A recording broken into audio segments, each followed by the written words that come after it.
Bernie Sanders, sadly, is once again being targeted by his Democratic colleagues because they're afraid that he's a socialist. So, Paul, we got a video to play. Why don't you see if I can find it this time?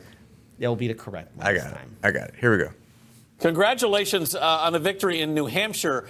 But the results there do still show a significant split in the party between the moderates and the left.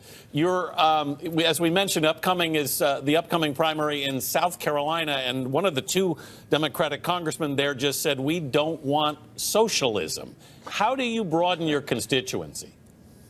Well, look, we are taking on the entire establishment. We're taking on Wall Street. And we're taking on the greed and corruption of the pharmaceutical industry. And we're taking on the insurance companies because we believe that it's time that every American, and health care is a human right, which exists in every other major country on earth. So we're taking on the political establishment, the Republicans and the Democrats. But at the end of the day, the agenda that we have, which says that if you work 40 hours a week in America, you should not be living in poverty. Raise that minimum wage to $15 an hour. Make sure that all of our kids have the opportunity to get a higher education regardless of their income. That is the agenda that the American people want. The establishment may not like it. That's what the American people want. That's why we're going to win. Senator, I'm curious. You've got this label stuck to you, socialist. You've got someone from your own party, the Democratic Party, saying they don't want socialism in South Carolina, referring to you. I know there's a difference between democratic socialism and socialism, but why do you cling and hold on to that label, democratic socialist, when it seems to confuse people and give your enemies and critics an opportunity to bash you? Well, let me just tell you something. In my view, to a significant degree, we are living right now under Donald Trump in a socialist society. The only difference is, does the government work for working people or does it work for billionaires? Donald Trump, before he became president, when he was in real estate, he received $800 million in tax breaks and subsidies from the government. Socialism for the rich. The fossil fuel industry receives tens of billions of dollars a year in subsidies and tax breaks. But that Senator, is socialism for the rich. But Senator, is the label confusing people and allowing your critics to hurt you politically? Well, I did win the popular vote in Iowa. I did win the popular vote and win the primary in New Hampshire. Wait, you're the front runner? I think we're going to win in Nevada. I think we're going to win in South Carolina. Working people understand that we have got to finally stand up to the corporate elite and that we have to have a mass political movement of working people and low-income people and young people to do that. So I'm not worried about labels. We will define ourselves, not let other people define us. Okay, so there's a lot to unload here, but first, I mean, God damn it, I'm getting sick and tired of the media constantly saying, well, Bernie, you're a socialist, Bernie, you're a socialist. You're constantly using this label and using Red Scare tactics from the 1950s. I mean, what is it? Did we travel back in time? It's stupid. Stop using that label. Not to mention, Bernie Sanders has corrected everyone in corporate media that he is a Democratic socialist. You know, I'm just going to say this on a limb. When Bernie Sanders won that Fox News town hall, at least he was given more respect there, and they only asked him that question just once, I think, during that town hall. I have to look back at it again, but they gave him more respect than anyone on CNN or MSNBC or any other of these corporate media platforms that are for the moderate Democrats. But at least Bernie Sanders not only stood up, but actually slapped right back at these corporate pundits that were just saying, well, you're a socialist. How are you going to get people to vote for you? How are you going to get people to vote for you? He got the popular vote in Iowa. 6,000 votes. He got the popular vote in New Hampshire. He is the front runner. Iowa, the Iowa caucus, was a complete disaster. But yet, even then, his team was prepared. His campaign was more prepared. And his campaign had more accurate information on who voted where and who got the right amount of delegates. So the thing is, at the end of the day, that Democratic socialist that corporate media keeps on trying to smear is much more organized than any of the corporate establishment candidates that are running in this race. Bernie Sanders, being a Democratic socialist, has nothing to do with people, being afraid of him or how he's going to get their vote. See, the thing is, he has what it takes to build a coalition of not only Democratic socialist voters, but of independents, Democrats, liberals, oh my God, and dare I say it even again, conservative independents, libertarians, and Republicans. He did that in 2016. He was doing that in 2018 to help out progressives running in the midterm election cycle during that time, and he's doing it now in 2020. So corporate media, stop it with the socialism thing because it's not working, and people are seeing who Bernie Sanders is. He's been consistent and fighting for progressive policies for 40 plus years, and he's been on the right side of history. Maybe, you guys should do something. become more professional journalists. I mean, that's your profession, right? Instead of just reading talking points and using smear tactics. So I think this is always very funny, this entire subject, because the media is simultaneously the one instigating this conflict to begin with, pushing the whole, oh, Bernie's a socialist, even though that's not accurate. Like it pointed out, we had a whole discussion about the difference between a socialist, a democratic socialist, a social democrat, and we're still trying to decide whether or not Bernie's actually just a social democrat or not, whether he's a democratic socialist or not. It's a pretty big distinction. I mean, again, it's like, it can go to, is Bloomberg a fascist? I mean, that's basically a Democrat. I mean, what's the difference? That makes you a Republican. I can't tell the difference. What's one, what's the other? Well, he's a Republican in a Democratic primary. But again, who cares? But no again, labels, hey, but right? that's basically a fascist, though. I mean, that's literally the same logic they're using, just spat right back at them. But again, this is the media doing what they do best, and that is force something into existence, create a perception, and try and make it reality. So what's the media do? Bernie Sanders is a socialist, false, fake news, etc. Then what do they say? Hey, Bernie Sanders, why are you having such a hard time with people calling you socialist all the time? We don't know. We're the news. We really have no idea how any of this stuff works. So what do we get right now? What do we have? What do we get? It's predictable. This is the thing that they think will pull the best for what they're doing, so it's what they're sticking with. It used to be, we saw in 2016 all the other smears that they did. And again, the other big thing that they attack him with is, hey, Bernie Sanders, what's going to happen when your opposition research finally comes out? And as we've discussed pretty thoroughly, there really isn't anything to call him out on. So the biggest threat that Sanders can be attacked with on the news media is, hey, we're going to incorrectly label you as something that you have told us over and over again that you're not, and we're going to threaten that an empty box is actually a very full box and it's full of lava. Yeah.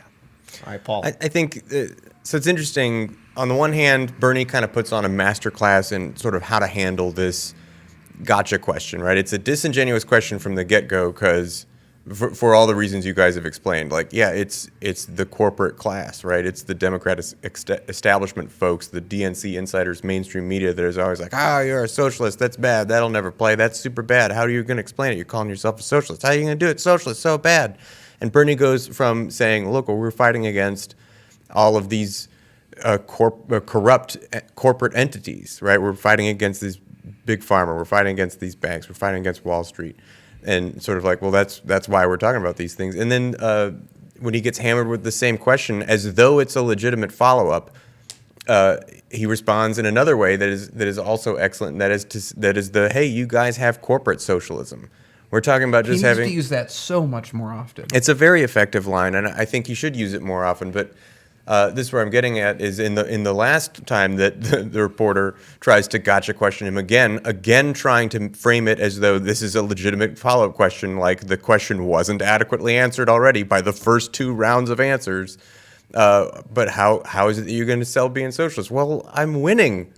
Yeah, he's winning. It's working. Not so, to mention, but hang on. This is what I'm getting at is Bernie lays out the groundwork for the correct answer in three different ways because it can be argued. It's a muddled point to begin with, because the term is so bastardized beyond recognition from a political science perspective when you're talking about in the context of this particular American Democratic Party primary race.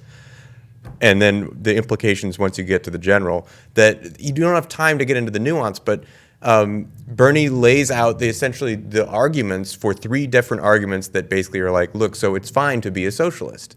But then he sort of doesn't bring it home. He doesn't have like a punchline that really drives home the point that makes it look even more obvious that when this reporter brings up the same question again, that he's the one that's being disingenuous. Like I feel like Bernie's like PR team needs to like figure out a way like they have to push back and crescendo be those aggressive. points. Very quickly, because I know we got a super chat we got to read. But you know what he should? You know what a punchline that would be great for him would be? Hey, whatever. Hey, CBS, why don't you call out the socialism on Wall Street? They take billions of dollars a year. We just bailed them out with the Fed to the tune of over $1 trillion. Why don't you call out their socialism? Hey, big oil takes a huge amount of money every single year. Why don't you call out that socialism? Why is it that you're only calling out socialism when it helps people? As president, I, Bernie Sanders, will take the flow of money that's going to big businesses, Wall Street, the socialism they get, the socialism Big Pharma gets, the socialism the fossil fuel industry gets, and I will redirect it to the American people, the people that need it most. That would be a good response. Yeah, and not to mention even relating it to a story that we did in Laney's consumer story with the prison industrial complex. The prison industrial complex enjoys a lot of socialism here in this country. In fact, they're profiting off of people even staying in jail. And let's say you have an innocent person behind bars and they get free, they still have to pay their time still behind bars. I mean, that's madness. In this country, the rich are living well, and it's due to our hard work. If you go downtown in the city of Chicago, a lot of those corporate law firms and businesses, guess what? They're not paying anything in taxes. Do you want to know who's paying for those buildings? The people of Chicago. I mean, that is how messed up this system is. I mean, why am I paying for a skyscraper? Why am I paying for some sort of big business in this city that doesn't pay anything, but yet, I don't know, my entire community and numerous other communities all across the city have to bend over backwards and work not one, but three jobs just to make ends meet, just so that everyone in the downtown area, especially those top 1%, can really enjoy a really good lifestyle. So when you hear corporate media smearing Bernie Sanders, just remember, they're desperate. They're trying to gain attention. They're trying to smear him, and it's not working. Now, the Bernie Sanders team, I don't know if anyone's going to be watching this, but you got to push back a lot harder and call out the hypocrisy of the establishment, the corporations, Wall Street, and of the establishment media. Call it the money they take. I mean, it's literally like, he's so right when I wished he brought it up more. Corporate socialism has run amok. Bernie's entire message should be, hey, I'm going to take the existing socialism, the existing government money, funding private businesses, and shift it to the American people. Yep. That's a very clean and concise model. How am I going to do that? Well, I'm going to do Medicare for all. That's going to shift the socialist money going to big pharma, the drug manufacturers, device manufacturers, and shift it to the American people. I'm going to do the Green New Deal. That's shifting money that's going to fossil fuel industry. And giving us renewable energy. And giving it renewable. Yeah, that's all. It's just that simple. So the thing is, at the end of the day, remember, corporate media is desperate, but we also, how we can help out Bernie Sanders, we have to turn out the vote and make sure that there's election integrity. Because Nevada, the February 22nd caucus will be here, and we all have to have eyes on this. So we're gonna end up bringing this up more, and I think it's more complicated even than you just made it out to be there, Daniel. It's always complicated. It is. It's a more muddled situation than that. James Clapper, we're going to talk about later in the story today, and I think we're going to end up continuing on this topic of like, how does socialism as a label and as an idea play into not only this political race but American political thought, and how it can be wielded as a cudgel and how it should be wielded effectively. And I'm not entirely convinced that corporate socialism, we're just going to take that existing socialism and redefine it and use it in a more humane way, in a way that's more empathetic towards citizens, is the best argument. It's not a bad argument. I'm not convinced it is the hammer in the coffin that we want it to be. I would say it's a nail. It's one of the final nails. Like, if Bernie Sanders think of the repertoire of responses Bernie Sanders comes up with, that he brings up with. That's, like you were talking before, what's a good finishing blow? The media's like, hey, socialism's bad. Oh, they even said in there at the beginning. My point is that it's muddled enough that there's an easy rebuttal to it, and that is that, well, you don't truly understand socialism, because that's not even really socialism. That is a regulated economy, but that isn't necessarily socialism.